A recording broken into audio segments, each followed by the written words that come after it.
One of the first things you should be thinking about in spring, if you haven't yet, is sharpening the blades on your mower.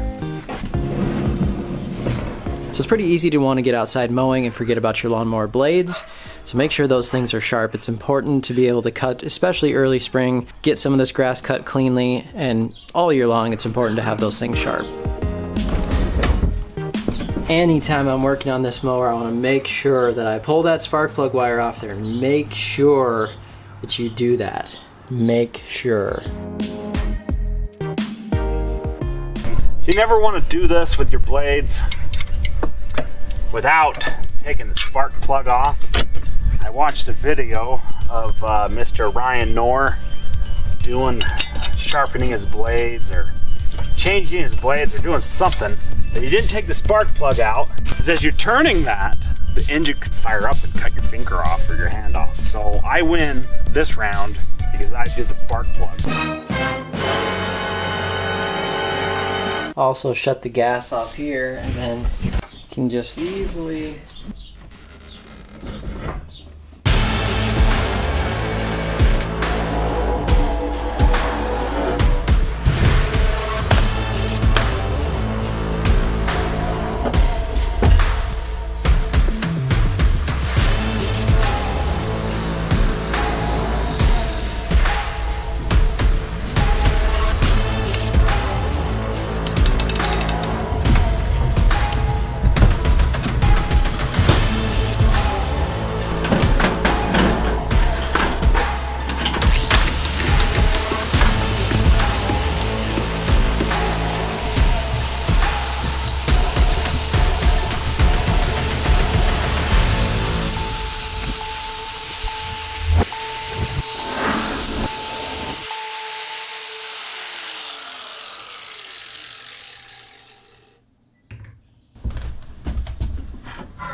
This right here is an angle grinder, and then I have an actual flap disc.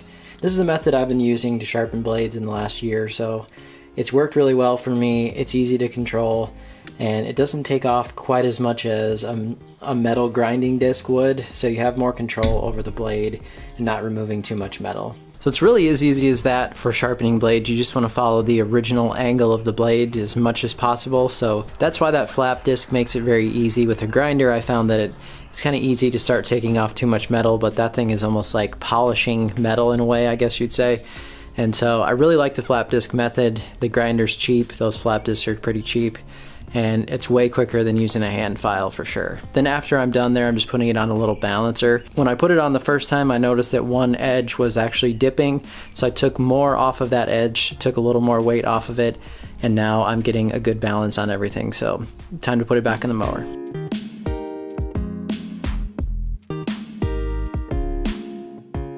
Also, in case you were wondering what I use for a scraper, this is it right here. It's just a cheap putty knife, and I took my grinder and rounded off all the edges so it's smooth. Now, if you could just find a plastic one of these, that would probably work too, but don't be too aggressive since it is metal, but this works well to scrape everything.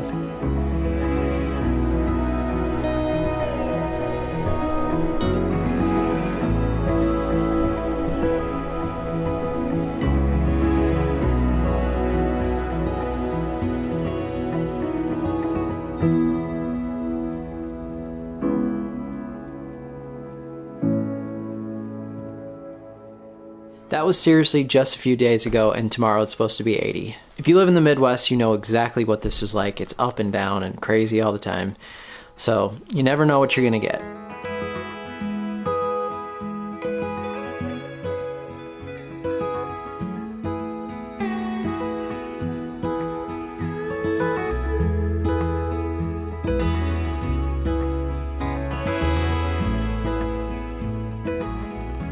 So here's what I love about you guys and gals. You pay attention to the details. Everybody's been asking me, what is this black spreader in your shed, or what is that thing? You never talk about it. So actually, this is over a year old now, and on a video last year, I think I maybe only showed it one time, but I was doing a spreader calibration when I got this thing.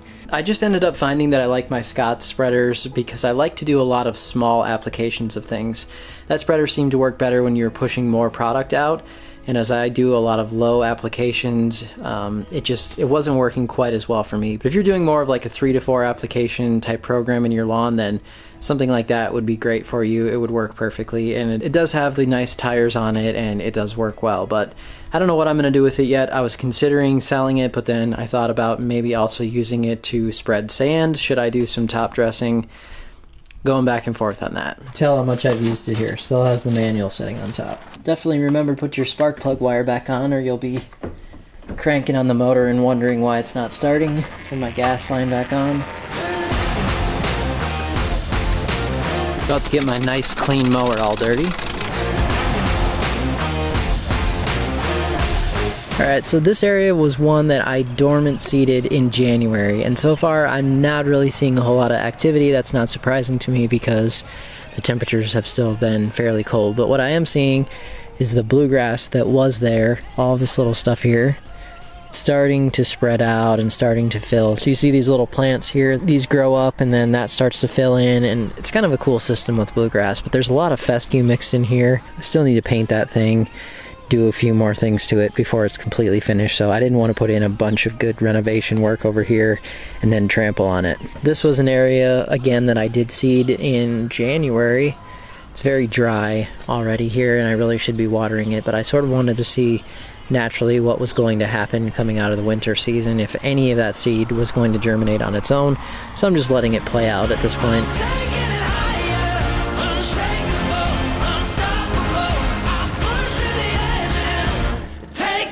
So I wanted to see what I could kind of get away with on mowing with the Honda as low as it would go on the backyard and seeing how much scalping I was going to get. It's obviously not very even back here, and I sort of showed that when I was real mowing it. I'd really love to do some renovation back here, but oh man, it's a lot of work to bring all that in there and transport it back here and do all that leveling. So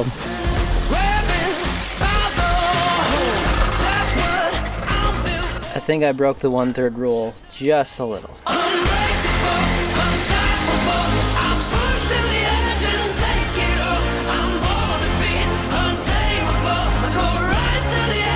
Alright, look at this and tell me what you see. Over here, cheap reel mower, set as low as it goes. Over here, pretty cheap mower, set as low as it goes.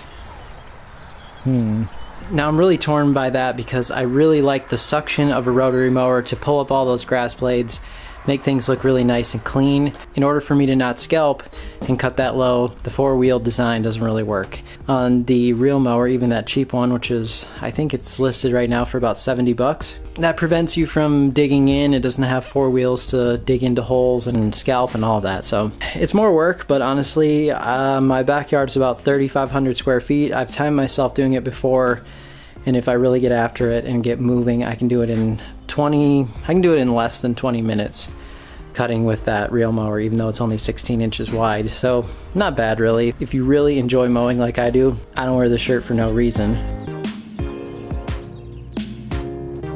So the saga continues with the mole. I haven't seen anything major happening recently. I did find one little trail, which I put that trap in, and that was from a friend of mine who let me borrow one of those, but I haven't really seen anything since then. And I haven't seen any new trails. I haven't seen anything else in the garden either. So we're just crossing our fingers on that one right now. Now many of you have been asking me about the Kentucky Bluegrass section that I seeded last year, 3 mono stands. What does it look like? And to be honest with you, it's not very impressive right now because the temperatures have not warmed up enough. And another funny thing about that sissy grass, that perennial ryegrass, You go mow your sissy ryegrass. is that it likes the cold a lot better than bluegrass does. So let me show you some interesting stuff here. So the first thing that you're going to notice is that I have all these little green patches in here, and I was getting really concerned here at the beginning of the season because I thought, uh-oh, I have a whole bunch of POA coming into this thing, and that's not going to be good. Well, actually, what it is perennial ryegrass. Little plants here and there, and you'll see actually a big section of it right here. So what happened was I wasn't getting my blanket that when I seeded all the way to that edge. So I threw some ryegrass on there late season because there was just a big patch of soil there and it wasn't doing anything but washing out and getting weed filled and everything. So I put some ryegrass on there. Now you can see how green that is compared to everything else right now. That's because it likes this cold temperature. This is midnight Kentucky blue. It's not doing anything, still dormant. It's not liking it at all. But all these little patches in here are ryegrass. Now how all of that got there, I'm not exactly sure. It could have come from me walking up and down this with it on my feet from the front yard. It could have come from my mower possibly. Could have done a lot of things, but I'm not going to intervene and do anything with it. I'm going to leave it as is because the midnight here is going to wake up, and once all of it is awake and mixing together there, you won't really notice it. Now, another interesting thing that maybe you can see on this video is right here is the line where midnight stops and the next cultivar starts, and you can definitely see a difference in color so far. Definitely right here to right there in person, this has a more blue-green color to it. It's actually, if it comes out what I think it's going to come out like, it's stunningly beautiful as far as color goes. And I'm not saying that this isn't going to be, because I just can't get a good idea of it yet, but all the pieces that are in there that are growing look really nice and blue-green.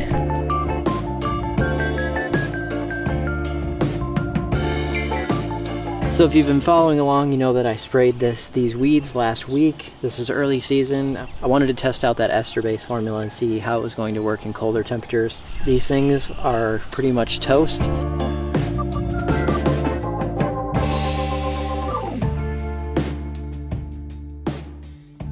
So overall though, what I have noticed is the existing grass has sort of shot up quite a bit since that liquid fertilizer application, and I'm not really surprised by that because that's what should have happened. But the seed is definitely, I'm not seeing any seed coming up yet. We had that freeze happen over the weekend, and a lot of people were asking me if that affects anything. Now there's nothing really coming up yet, so the seed should still be underneath that peat moss. If it were already germinated and those plants were very small at that point, then definitely a hard freeze could do some damage. Definitely the ugliest part of my yard that I've ever let look like that. But it's good things to show you, good things to show what's working, what isn't. Here in about a month, if none of these weeds are gone, then I know how to take care of it. But I'm gonna let things grow in for now, try to get the seed growing in as much as possible, see what the results are. And since I'm out front here, I'm gonna quickly walk across the street and I wanna show you my neighbor's project yard that I was working on last year. He just mowed today, so it's a good chance to show you that.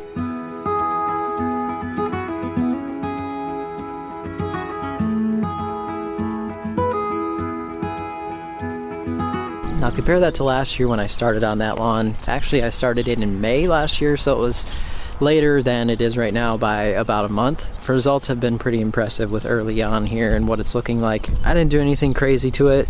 If you'd like to watch though that whole series or figure out what I applied in just one season, where we started to what it looks like now, I have a whole playlist on that. I'll link that as well. I'm going to be helping my neighbor put down some more crabgrass preventer and some fertilizer applications this spring, so stay tuned for that.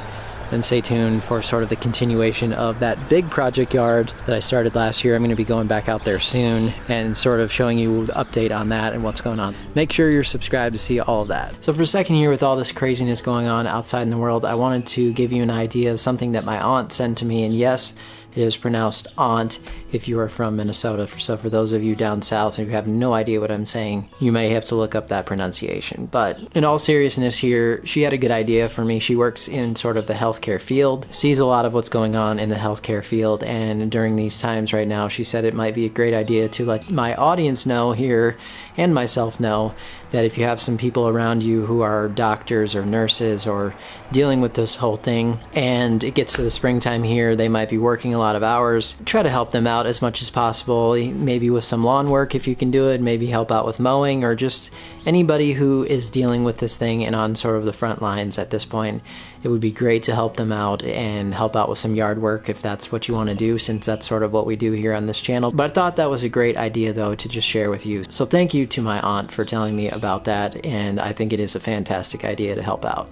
And today I feel like it's time to give something away. There's been a lot of new people joining the channel recently. What a privilege it is for me to be able to share my creations with you. I don't take that lightly. I take the responsibility of educating everyone properly and continuing my research of things that I'm learning along the way and sharing with you. So I want to let you know I really appreciate everyone that has joined in, and are very appreciative of everyone that has been here since the beginning, years now. So thank you all, and let's give something away. So I got this thing sitting over here right now. These are some brand new hats that you can get on my website. I don't really wear the snapback type of hat, or I'd have this on right now, but I would look ridiculous. So let's give one of these away right now. Taking the comments today from the first mow of the season. Video has 99,000 views already. Let's go to our YouTube comment generator. I'm gonna be doing a random thing here. So I'm going to put that in here right now. Get the YouTube comments. Amount of unique comments says 360. And right now I'm going to pick the winner.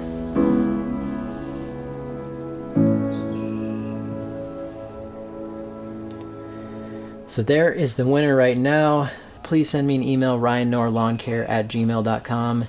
I'll give it about 3 days or so, and I'll be giving you one of those hats.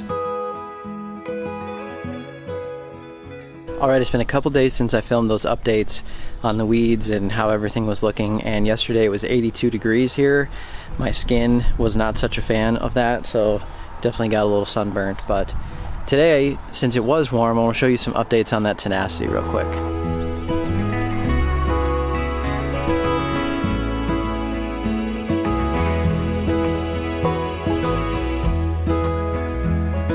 With that warm temperature yesterday, we sort of got a pop of the bleaching coming out again. So from what I'm seeing so far, as it gets warmer, definitely tenacity is working better, but when those colder temperatures were happening and I was spraying, it wasn't doing a whole lot. Now next week, it looks like it's going to be in the 40s here and lows in the 20s. I'm not very happy about that, but nothing I can really do about it. Also, I just cut this whole thing with the manual reel mower. That looks really nice, just over an inch it should be. Somewhere right around an inch. So I'd love for you to check out some more videos on the channel. Thank you so much for watching. We'll see you next time.